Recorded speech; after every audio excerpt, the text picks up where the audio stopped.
Alleluia, Alleluia, Alleluia,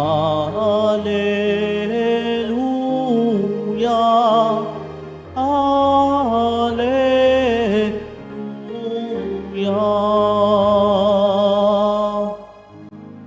Kayong mabigat ang pasan, ay kay Jesus maglapitan, upang kayo'y masiyahan. Alleluia,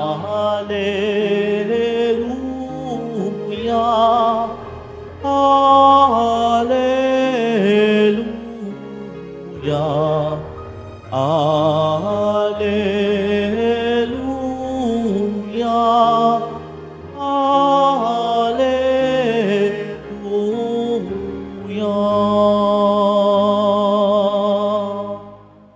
Sumainyo ang Panginoon. At sumaiyo rin. Ang mabuting balita ng Panginoon ayon kay San Mateo. Papuri sa iyo, Panginoon. Noong panahong iyon, sinabi ni Jesus, "Lumapit kayo sa akin, kayong lahat na napapagal at nabibigatan sa inyong pasanin, at kayo'y pagpapahingahin ko. Pasanin ninyo ang aking pamatok at mag-aral kayo sa akin. Ako'y maamo at mababang loob, at makasusumpong kayo ng kapahingahan para sa inyong kaluluwa. Sapagkat maginhawang dalhin ang aking pamatok at magaan ang pasaning ibibigay ko sa inyo." Mga kapatid, ang mabuting balita ng Panginoon. Pinupuri ka namin, Panginoong Heso Kristo. Magsiupo muna po ang lahat. Magandang tanghali po sa inyong lahat. Magandang tanghali po, Father. Pwede bang batiin nyo din po ang inyong katabi ng magandang tanghali? Mga kapatid, alam po natin na sa isang buong araw, ito po ay binubuo ng 24 oras. At magandang tanungin sa loob po ng 24 oras, ano po kaya ang mga bagay na ginagawa natin? Marahil sasabihin ng ilan, "Father, ako po ay 12 oras na naghahanap buhay. At ito po'y nakapapagod. 12 oras kang nagtatrabaho. At marahil, ang ilang oras po doon dahil sa traffic, sa iyong pagbabiyahe, 3 oras minsan ang ginugugol sa pagbabiyahe. Ilan na po yun? 15 oras na po. Kung matino po at tama ang iyong pagtulog, matutulog ka ng 8 oras. Ilang oras na po yun? 23 po. Ibig sabihin, may natitira ka na lamang na 1 oras. Marahil ganito po ang takbo ng buhay natin sa pang-araw-araw. Pero ang magandang tanong, kung ganito po ang buhay natin sa mag-araw, sa buong maghapon, sa buong magdamag, alam po natin na ito'y nakapapagod. Ito po yung tinatawag nating pisikal na kapaguran. Kapag ikaw ay nagbabanat ng buto, nakakapagod yan. Kapag naghahanap ka ng panghanap buhay, nakapapagod yan. Pero minsan, may lumapit po sa akin na isang tao, sabi niya sa akin, "Father, napapagod na po ako sa buhay ko."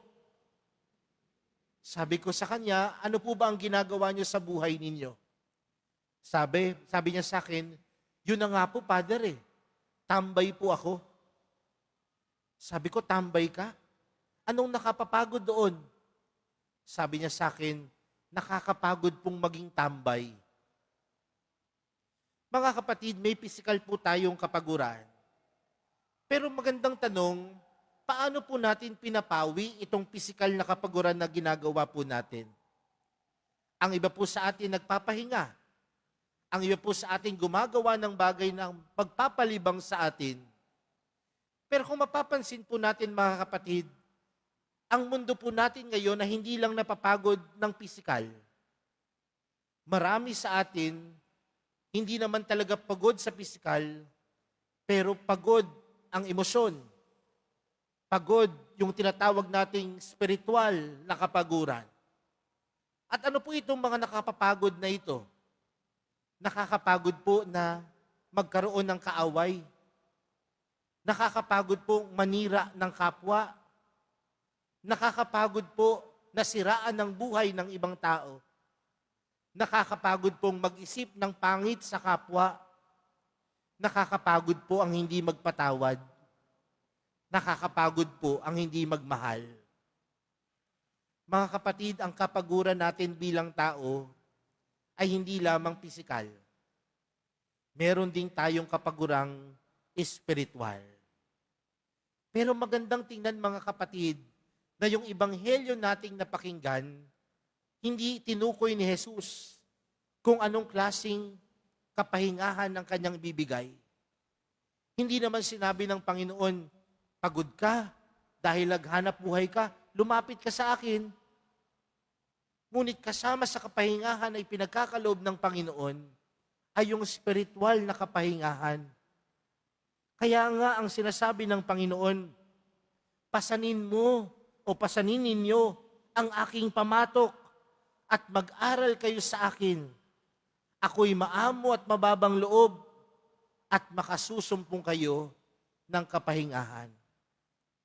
Anong pinapatungkulan ng mahal na pong Jesus sa Sareno dito mga kapatid?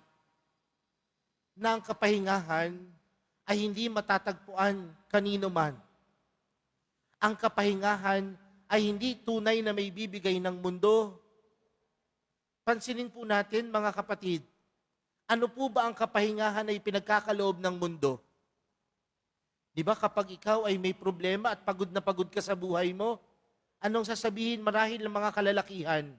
Mag-party tayo, uminom tayo, para mawala yung pagod natin sa ating isip at katawan.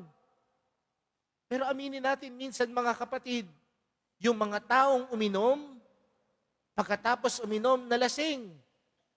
At pagkatapos malasing, yung iba ma-hangover. At pagising mo sa umaga, imbis na kapahinga ka, anong sasabihin mo? Ang sakit ng ulo ko. Marahil ang kababaihan sasabihin, pagod ako kaya magsha-shopping na lang ako. Pero pagkatapos mo mabili ang lahat ng bagay, napagod ka. Kasi pagtingin mo sa pera mo, wala nang laman. Naubos na. Anong tinutukoy natin dito mga kapatid? Iba ang kapahingahan ay pinagkakaloob ng mundo. Ang kapahingahan minsan ay pinagkakaloob ng mundo, nagdudulot din sa atin ng pagod. Pero ang kapahingahan ay pinagkakaloob ng Diyos, tunay na magdadala sa atin, hindi lang ng kapahingahan, kundi magdadala sa atin ng kapayapaan. Dahil ang taong payapa, nakasusumpong ng kapahingahan. Ang taong payapa ang puso, nakasusumpong ng kapahingahan sa sama ng loob, sa sakit, sa hinagpis, sa hindi pagpapatawad, at higit sa lahat, sa galit. Mga kapatid, aminin po natin o hindi, lahat po tayo'y napapagod. Lahat po tayo ay pagod. Physical man yan o pang spiritual. Pero anong hamon sa atin ng Panginoon? Huwag maghanap ng ibang bagay na makapapawi ng kapahingahan natin. Bagkus, hanapin natin ang Panginoon na siyang magbibigay sa atin ng kapahingahan. Mga kapatid, tingnan po natin ang imahe ng mahal na pong Jesus Nazareno. Bit-bit ang krus. At ang krus na yan marahil ay ang mga pagod natin sa ating buhay. At kung tayo napapagod, alam din natin na may katulong tayo sa pagbubuhat ng mga pagod natin sa ating buhay. Pagbubuhat sa mga krus ng ating buhay. Walang iba kundi ang mahal na pong Jesus Nazareno. Mga kapatid, sa pagpapatuloy po ng ating banal na misa para sa araw na ito, Ilapit po natin ang lahat ng pagod, hirap at sakit na nararanasan natin, physical man yan o pang spiritual. At alam natin sa kabutihan at pagmamahal ni Jesus, pagkakalooban niya tayo ng tunay na kapahingahan. Amen.